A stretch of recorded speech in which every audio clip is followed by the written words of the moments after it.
have the plays been a game changer?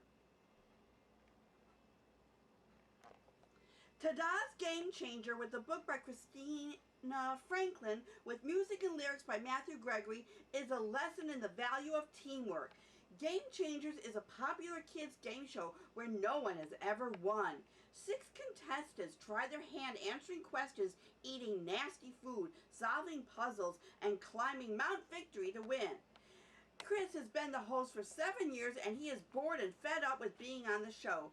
Tracy is perfectly happy being the announcer. They have dancers called the Pump Up Team and unrespected, hard-working behind-the-scenes crew keeping everything running smoothly. Will the contestants figure out how to conquer their insecurities and overconfidence to become friends and teammates? Once again, TADA has put on a charming show with talented kids that teaches valuable lessons in a very entertaining way. Happy face. This is for Unmaking of Toulouse LaTrec, which is currently running at Madame X until August, which is down in the Village. It's a very interesting venue. And this is a very interesting play from a historical point of view. They've done a very good job of using his art and a very good musical selection, very good musical selections in order to tell the story of this a very unhappy life that this man actually had. He was a member of the French aristocracy, and he was looked down upon because he went into... Because he was short. Yes, because he was short, and he went into Montmartre and became friends with all of the prostitutes and all those people. Yeah, Moulin Rouge. He made posters and everything for them, and he you know, and the proprietor of Moulin Rouge, you know, loved it because, in fact, he was the precursor for Andy Warhol because he was advertisement. Yes, he was posters mostly, and he also created a huge amount of art. I mean, I read, when I was looking at my review, I was reading about him, over 9,000 pieces of art that this man did, and he died when he was 46. So he was a really great artist who just lived from one day to the next. And I like this production because it had lots of little tidbits in it. Like, for instance, they sang little dirty French songs. I mean, the sort of thing that are so French that we don't hear about body parts and that sort of thing, which I thought was very, very funny. And we get the can, which is always wonderful. And you're in a little tiny bar situation upstairs, so you're kind of right on top of them. Right. But I found like there was a scene with his mother that I just found too repetitious because he just kept repeating the same scene over and over again. I mean, you know, it was for what it was in the summer, something to do, and if you like Toulouse LaTrec like I do, it was cute. You know, it's fine. Nothing special to me, but you liked it more. Well, I liked it, and I thought that the actor that played Toulouse LaTrec, who was Sean Hinkle... But he was too tall. He was only about 4'3". Well, he may have been too tall. I mean, but it's hard to find someone that's short. But I thought he was awfully good. The biggest problem I had with the play was I liked the venue. It's very fin de siècle French bordello kind of thing. I liked it, but because of the problems, we were all sitting on the same level. They had to sit down on the floor several times, and it made the sight lines difficult. Occasionally, it made it difficult to see. But all in all, I liked it a lot. And also, like you said, but it was dark. Yeah. The lighting was very dark. Yes, the lighting was very dark. It's a bar. It's not a theater. But I gave it a happy face, and I think you gave it a mixed face plus. A mixed face plus. Right. Liddy R. Diamond's Toni Stone combines my favorite things: theater, baseball, and true stories about historical figures that I never heard of, but that I should have known.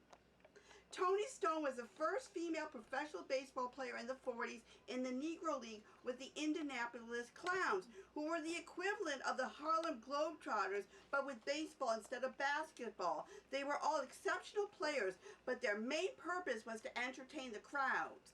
Toni Stone was into stats and facts and taking everything literally. No fairy tales or make-believe for this one. She was good at baseball, and that was good enough for her, if not her family, who wanted her to pursue more ladylike, lucrative ventures. Despite being a female, she was very respected because she could play the game. Along the way, she made friends with a brothel keeper named Millie and got courted by a wealthy business politician named Alberta. Interesting facts were peppered throughout the play that might surprise you. The meaning of a certain curse word. I'll just say MF. The entire ensemble inhabited their various roles with aplomb and gravitas. Pam McKinnon directs with a sure hand, and hands are very important as revealed in the opening monologue. Thank you, Lydia Diamond, for bringing this fascinating person to my attention. This gets a major league happy face. Tootsie. Tootsie on Broadway, it was just so much fun. I can't say, it was of course one of those beautifully produced shows with the sets moving in and out and fountains rising up out of the floor, and of course this is all very Broadway and nothing particularly out of the ordinary. What I thought was extraordinary... Well, first let's talk about the plot. Oh, okay. In case people don't know, it's a musical version of Tootsie, the Dustin Hoffman movie, and it's about this out-of-work actor that desperately tries to get jobs, but he's so argumentative with everything. Demanding, yeah. Yes, yeah, that, you know, people don't want to work with him. So he, you want to carry on? Yeah, sure. He goes, in the movie, he went to try to get a soap opera part. In the musical, he went to get a Broadway part as a woman. He decides to dress up as a woman and goes to get the Broadway part. It was a musical of Romeo and Juliet, and his on-again, off-again girlfriend Sarah Stiles was up for the part. That's how he found out about it in the first place. And that's when he became Dorothy Michaels. This is his fake resume and everything. And this is Santino Fontana, who won the Toni for the best performance in a Broadway. And Robert Horn won it for Best Book because he's like an old Neil Simon writer. It's like one zinger after the other. It was so funny. Such a funny script. I think most consistently funny script I've seen in a long time. And Andy Grotelution, he played his like schlubby roommate who was like basically privy to everything going on and kind of enjoying all the drama because what was going to happen when his girlfriend found out that he stole her part from her. And also there's a love interest with Lily Cooper who is in the show, and in this case instead of like in the movie Dustin Hoffman's Lily Cooper's father was interested. In this one, a leading man played by John Bellman, who is dumb as a post, handsome hung, likes to tear his shirt off, which makes me very happy because he's very handsome, and he falls for Dorothy Michaels, So I mean, so you have the same elements from the movie there, but it's like it's just very well done with the music by David Yazbek. I thought that it was a much more coherent script than the film actually, because she was so obviously they were going for a Broadway musical, and how better to do than do it as a Broadway musical. But because of the Me Too, it got kind of watered down. The soap opera worked better just because with soap opera you can say some outrageous story to make it make sense. And we should say Reg Rogers, he's always so hilarious, got to play the over-the-top director. But this was a lot of fun, and if there's time at the end of the show, I got an interview with Robert Horn at the Outer Critics Circle Award, which I will throw in. And we'll both give it a happy face. Major. And here is William Cataldi, our new reviewer, to talk about The White Dress. Roger Q. Mason's The White Dress traces the disjointed story of transgender central character Jonathan's life from 8 years old through his 20s. He has a best friend who develops into a romantic partner in Winnie. His parents, Hazel and Theo, have a fractured marriage, in many ways the result of the strain of their son's gender ambiguity. Father Theo has his own gender and sexual issues. The apple didn't fall far from the tree. Hazel is frustrated and bitter. Jonathan runs away at 16 into a world of homelessness, prostitution, and general gender and sexual confusion. No bourgeois family values here. I felt so disoriented by the end that I felt like I was having a bad trip all the way home. The White Dress is powerful. If this were 1972, it would have been called surreal or avant-garde. Avant-garde theater can be crap, but The White Dress is intelligent and sophisticated. The play makes a lot of sense, even though the characters might not be able to make sense of themselves. Everything about this play was so compelling that one would think it deserves a Happy Face Plus, which is the highest rating we give, but I'm going to give it a Happy Face. It was impossible to make an emotional investment in the characters because they were so broken so as to be toxic. Intellectually, the play was thrilling, but I had to withhold loving the characters out of self-preservation, and I left the theater feeling battered and bruised. I recall what I said earlier, The White Dress is powerful. Happy Face. I saw Fairview when it was at Soho Rep, and now it's going on at Theater for New Audience, so you guys get a chance to see it now. And Jackie Sybil's Drury's Fairview got the Pulitzer Prize this year. It's an odd, unclassifiable little play. Is it about family drama, perception of race, movies, and theatrical conventions? Take your pick or take yourself to see this and figure it out yourself. Beverly is all on Twitter trying to prepare the perfect dinner for her mother's birthday. She berates her husband over root vegetable, nags her daughter about college, snaps at her officious sister, and is annoyed at her brother who's going to be late arriving. It starts out as one thing, becomes another and another, until you don't know if you are coming or going or even where you are sitting. None of that matters, as it is just so darn entertaining watching these fine actors doing what they do best, conveying a play with weighty themes in a lighthearted manner. My only quibble is that the middle part got a bit draggy and repetitive, but then I realized it was necessary to set up the wild finale. I would love to have been at a rehearsal to see how Sarah Benson directed this heightened slice of life into the mayhem it became, and how Raja Feather Kelly orchestrated the whole thing. Let's just say that it brings to mind the title Movable Feast. Fairview is like any play you will see and will leave you thinking about its message long after the last guest and an audience member has left. Oh my God, you gotta go see this. At Theater for New Audience now. Life Sucks by Aaron Posner. We saw this first at the, what was it? The Wild Project. At the Wild Project. A while ago. A while ago. But and, now and it's moved to the Theater Row. And I'm very happy to see that because it was very, very funny. Austin Pendleton and a really very fine cast and this is loosely based on Uncle Vanya. And I say loosely because it's spot on Uncle Vanya. It's just sort of American, American in this century. It's also the longest play I've seen in a long time. It had 2 acts and 3 acts and two intermissions, I believe, and you hardly ever see an intermission anymore. But this is a bunch of people who get together in the country, and they have a weekend in which it turns out that they all love the same person. And they have to argue about it a lot, and everyone is sort of falling apart. Yeah, and they all, love the wrong person.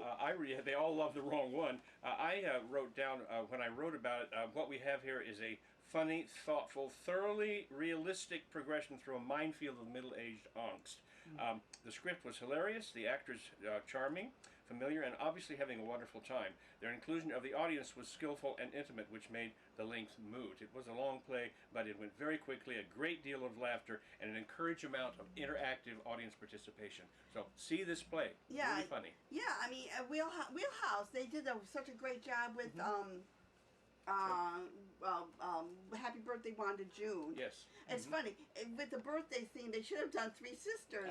But Aaron Posner is a genius at parodying Chekhov. Oh my God, he takes the pure joy of Chekhov, the pure comedy that everyone always disregards, and he blows it up, and he just puts it out there, and then he interrupts with these weird, like, word things and everything. I mean, everything about this is just so damn funny and brilliant. I loved it to pieces. Life does not suck when you see this show. She loved it. Hi, I wanted to talk about National Queer Theater's Queerness Festival, which I saw around Pride time. They had 4 plays by foreign playwrights, Egyptian, Tanzanian, Pakistani, and Chinese playwrights, and the plays were all involved queerness that is criminalized in those countries. It was a miraculous experience for me. I was expecting something far less than what I got. So I'm here today to tell you that if you hear about National Queer Theater doing something in the future, it is highly likely worth checking out, regardless of your sexuality or gender or preference or anything like that, because it was great theater and it was interesting from an LGBTQ perspective. So and you can see the and you can see the reviews of my reviews on Facebook, on the High Drama Facebook page. Ricarda Abrams, First by Faith, the life of Mary McLeod Bethune, who was an extraordinary woman. She started a college for African Americans, co-founded the United Negro College Fund, and advised FDR with his black cabinet and was friends with Eleanor Roosevelt. Ricarda Abrams did a fantastic job of bringing this fascinating historical person to life. She came in as an old lady recalling her life and then immediately turned into the most adorable child. We heard how she was the youngest of 17 children, how her daddy courted and bought her mom out of slavery, how she was courted by Albertus, Bethune, and had a child, how she went from humble beginnings to learn to read, write, and calculate enough to become a teacher. Ms. Abrams is a very engaging performer, and I wanted it to be longer. I enjoyed being in the company of Mary McLeod Bethune that much. Happy face. Terrence McNally's Frankie and Johnny is back on Broadway. We first see the characters who are working at a restaurant, a cook and the waitress. They're naked in bed after making love, and they're both very vulnerable. They both have had a rough time in life, but Frankie is very much concerned with putting people off, while Johnny is desperate to get into a relationship, to the point that he's convinced he's in love with her and is almost a stalker, but is actually kind of appealing enough that you don't feel creeped out by it, but it's very much on the edge. And this is written by Terrence McNally. And this is like, usually when I've seen something for the third time, that's usually a strikeout for me. But not in this case. I mean, I saw the original with Kathy Bates, who it was written for, and Kenneth Welch. I saw the Edie Falco, Stanley Tucci one. And now we get Michael Shannon and Audrey McDonald. And each time I see it, it doesn't matter. You just love these characters so much. You just want to hug them. They're so damaged by life, and they're so lonely, and they're not your glamorous people. They're your kind of, they're you. And to see you up there, and you want these people to like get ahead in life. Yeah, it's and find what they need to find. And I don't like classical music, but even when I hear Claire de Lune, get all weepy. I mean, it just sets you up so well. I love this play. I love Audrey McDonald, Michael Shannon. They were wonderful in it. Yeah, it's a romantic comedy, which normally I don't like that much, but it's not sappy and overly sentimental. Not at all. A lot that's really kind of wrong with these people, but you root for them anyway. And that's what makes it so appealing. And I think it's great to see great actors really giving their all to these parts. Yes. So we are in complete agreement on this one. Amazing. Doesn't happen often. I've been going to Encores OffCenter. The first thing they did was Working, which is Stud Terkel's novel where he takes all these working professions and musicalizes them.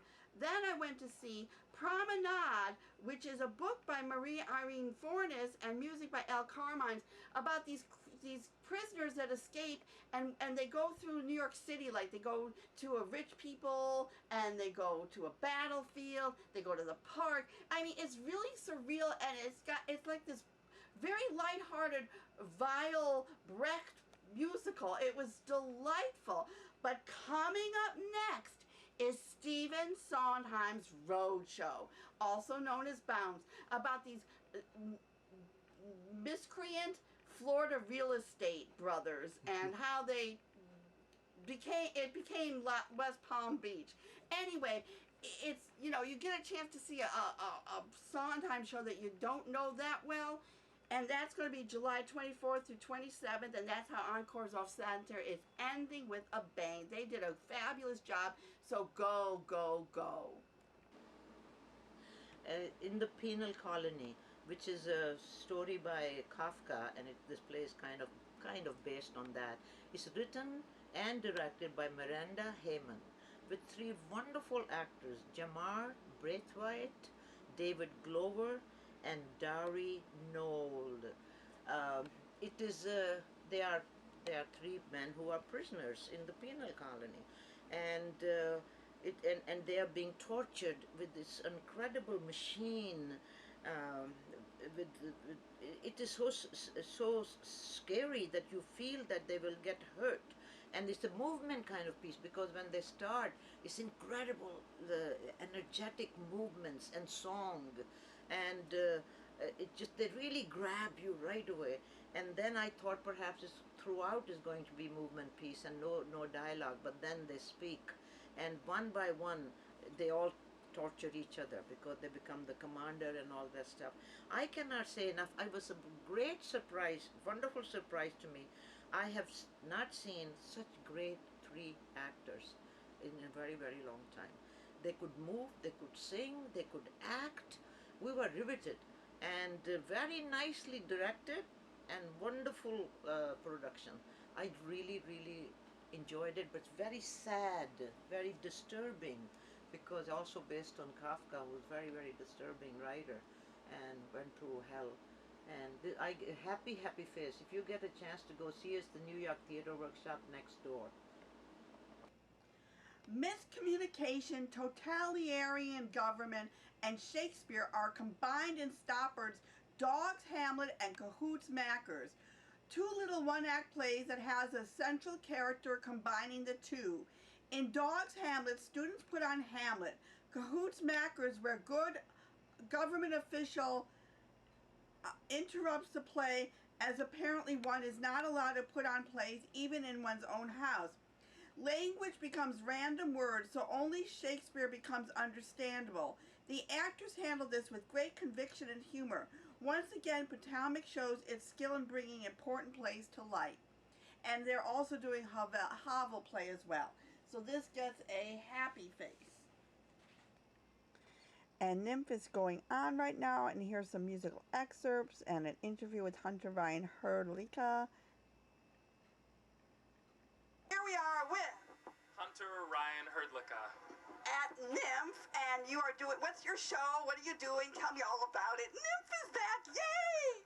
So I'm in the cast of Alive, the Zombie Musical, which is one of the concerts for NYMF, and we're performing on July 29th at the Signature Theater. I did not write the show. The show is written by Josh Canfield.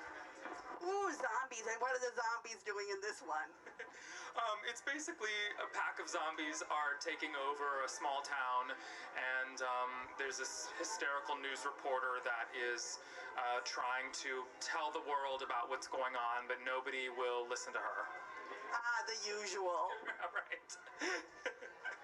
So what kind of zombie? Are you a good zombie or a bad zombie? Tonight in the concert, I'm playing like the zombie villain, but in the lead character of the show is a good zombie. It's a zombie that he realizes that he doesn't want to be a zombie anymore, and he wants to become a human again, so he goes on a quest for his humanity. Oh, it's a real fairy tale. It is, yeah, it is. It is like a fairy tale, yeah. Oh, it's funny, they're just doing Beauty and the Beast at Paper Mill. There was a song, To Be Human Again. Oh yeah, it's exactly like that. It is exactly like that, but it's only 90 minutes, and it's great.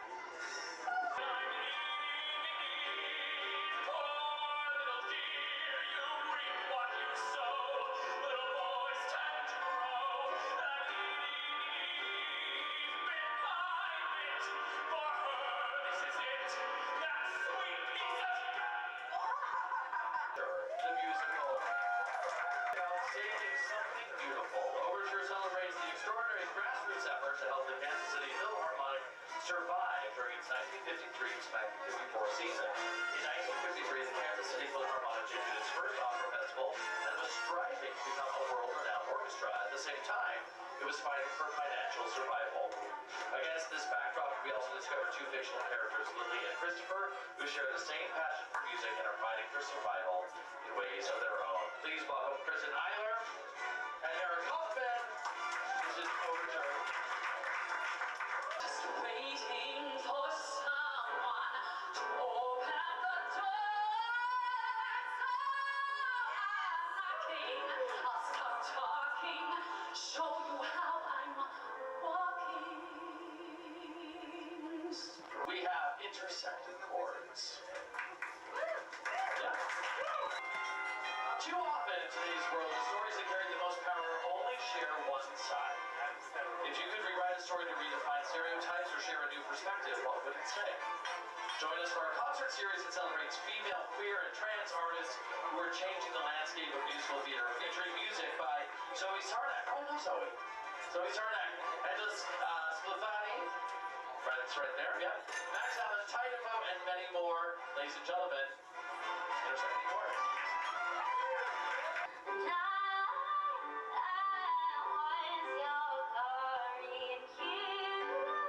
You wrote our story.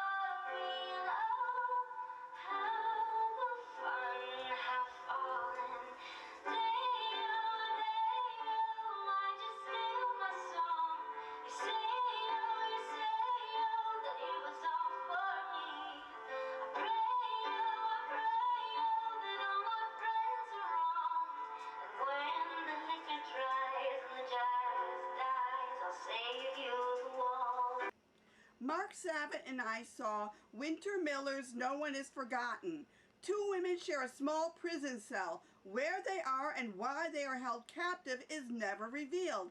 They pass the time by playing intellectual guessing games of their own devising, squabbling, making love, and contemplating their deaths. Scenes happen with no connection to the next scene, and we are wondering why these phenomenal actors are torturing us and themselves with being in this play. No One Is Forgotten should be forgotten. We both give this an unhappy face.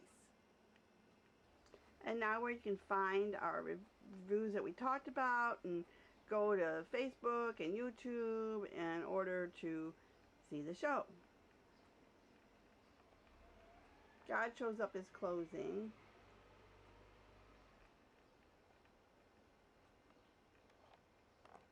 We'll be seeing Moscow Times 5 on the 20th, so the review will show up there, as will Havel's Passion of Thought. So always go to the Facebook page, because sometimes reviews show up there first. That's Dov Pilkey's Dogman. Still a lot of shows going on at NYMF you might want to go see, besides the ones we talked about.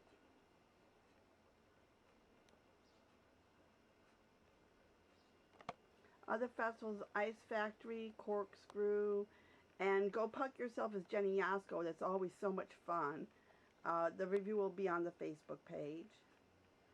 Don't forget Roadshow is at Encores. Richard Skipper's talking about himself. Delacorte Theater. Charles Bush is back at 54 Below, and hear what he has to say about our own Bina Sharif. She helped his career. Karen Akers is at Beach Cafe. The play about Not About Monica is going to be on the Facebook page. We're going to go see that.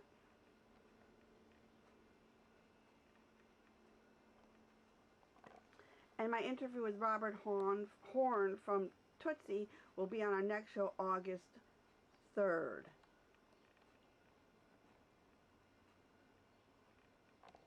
There's still a remarkable amount of theater still going on. And these shows we talked about on our Facebook page. Don't forget to pick up your Performing Arts Society, the Cultural Heartbeat of New York City. Next show's August 3rd. And go to YouTube and everywhere else for us.